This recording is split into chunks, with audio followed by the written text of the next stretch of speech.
આકાશવાણી સમાચાર પ્રવેશ અડિયેચા વાંચે છે. મુખ્ય સમાચાર.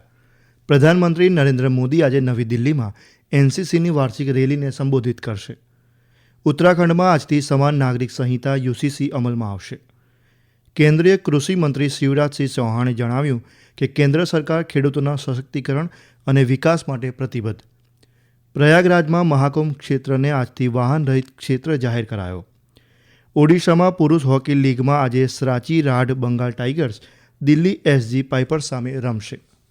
સમાચાર વિગતવાર.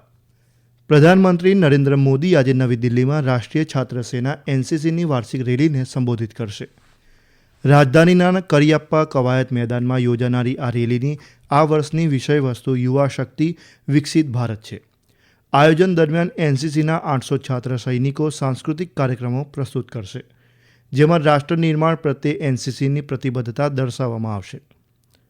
આ રેલીમાં 18 મિત્ર દેશના 144 યુવા છાત્ર સૈનિકોની પણ ભાગીદારી રહેશે.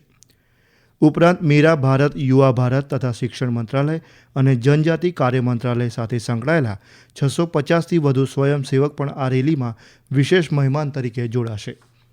ઉત્તરાખંડમાં આજથી સમાન નાગરિક સંહિતા યુસીસી અમલમાં આવશે. આ અધિનિયમ અમલમાં લાવનારું ઉત્તરાખંડ દેશનું પહેલું રાજ્ય હશે. મુખ્યમંત્રી પુષ્કરસિંહ ધામીએ કહ્યું, નિયમોની મંજૂરી અને સંબંધિત કર્મચારીઓની તાલીમ સહિત અધિનિયમ અમલ કરાવવાની તમામ તૈયારીઓ પૂર્ણ થઈ ગઈ છે.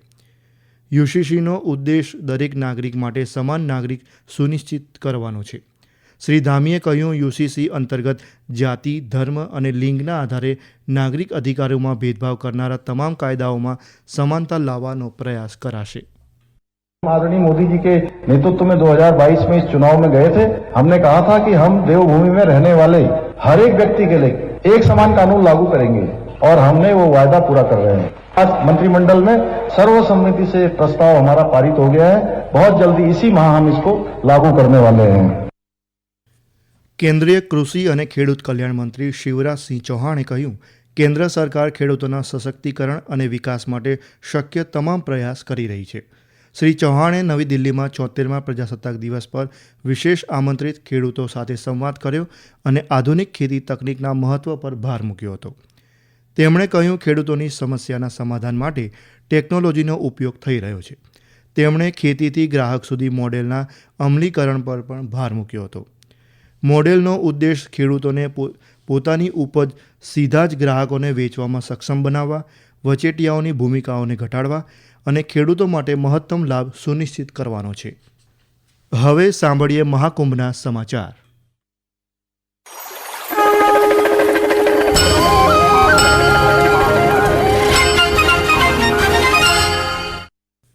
ઉત્તર પ્રદેશ સરકારે પ્રયાગરાજમાં મહાકુંભ ક્ષેત્રને આજથી વાહન રહિત ક્ષેત્ર જાહેર કર્યો છે.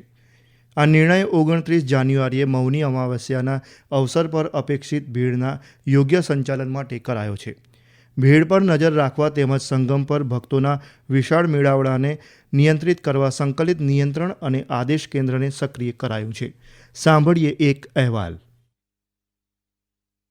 मौनी अमावस्या से पहले महाकुंभ में श्रद्धालुओं की भारी संख्या देखी जा रही है. पिछले 2 दिनों में 1 करोड़ 25 लाख से ज्यादा श्रद्धालु संगम में आस्था की डुबकी लगा चुके हैं. रेलवे स्टेशन और बस अड्डे तीर्थ यात्रियों से भरे हुए हैं. आकाशवाणी समाचार से बात करते हुए प्रयागराज के अपर पुलिस अधीक्षक यातायात अंशुमन मिश्रा ने बताया कि कुंभ क्षेत्र में 30 जनवरी तक निर्धारित पार्किंग से आगे किसी भी वाहन के आवागमन की अनुमति नहीं होगी. उत्तर प्रदेश सरकार के अनुसार मौनी अमावस्या के दिन 8 से 10 करोड़ श्रद्धालुओं के पवित्र स्नान करने की संभावना है. श्रद्धालुओं की सुविधा के लिए 12 किलोमीटर लंबे घाटों का निर्माण किया गया है ताकि सभी लोग आसानी से संगम में स्नान कर सकें.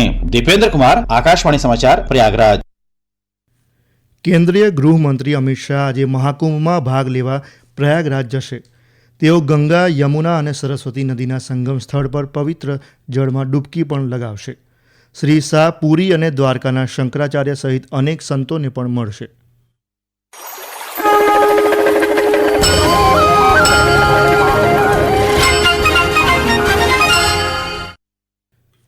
હિન્દી સિનેમાના અભિનેતા આમિર ખાને ગઈકાલે ગુજરાતના એકતાનગરમાં આવેલી સ્ટેચ્યુ ઓફ યુનિટી ખાતે ધ્વજવંદન કર્યું હતું. તેમણે આસપાસના પરિસરને નિહાળીને આ સ્થળને આધુનિક ગણાવ્યું હતું. શ્રી ખાને પિંક રિક્ષામાં બેસી વિશ્વ વનની મુલાકાત લીધી અને અહીં તેમણે કેસુડાનો છોડ રોપ્યો હતો.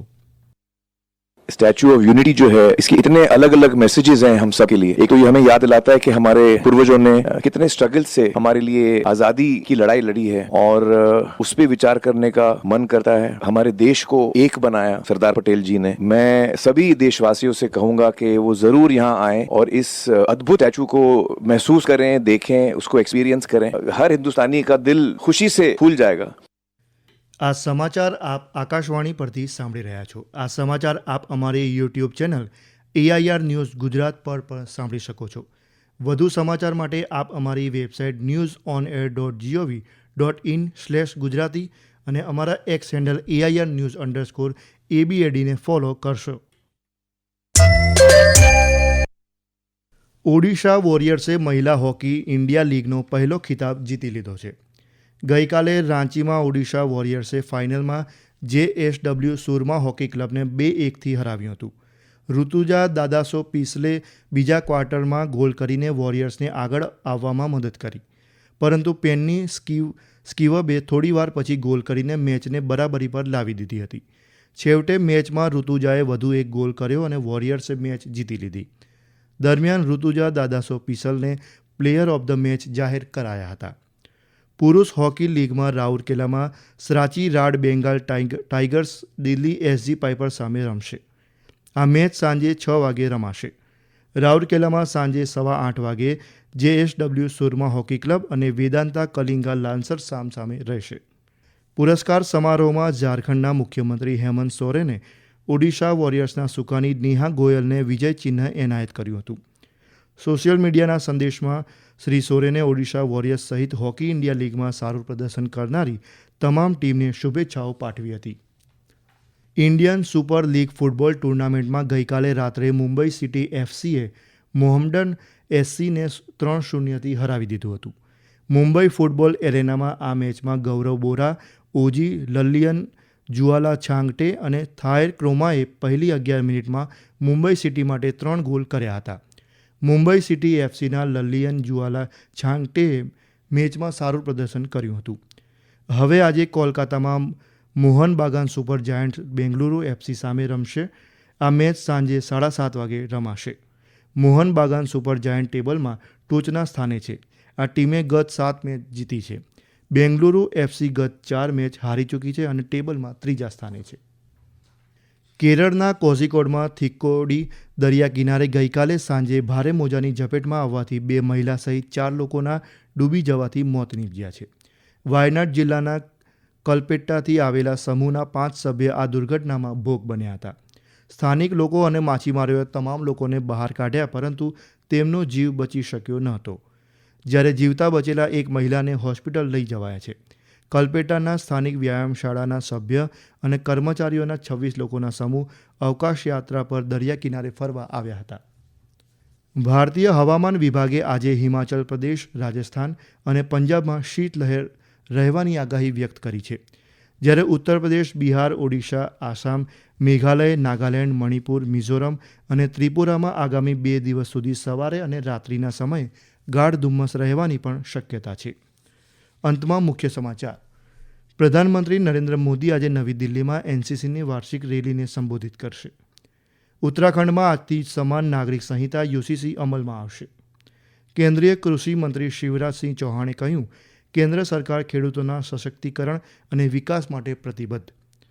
પ્રયાગરાજમાં મહાકુંભ ક્ષેત્રને આજથી વાહન રહિત ક્ષેત્ર જાહેર કરાયો. અને ઓડિશામાં પુરુષ હોકી લીગમાં આજે Shrachi Rarh Bengal Tigers Delhi SG Piper સામે રમશે. આ સાથે જ આકાશવાણી પરથી સમાચાર પૂરા થયા.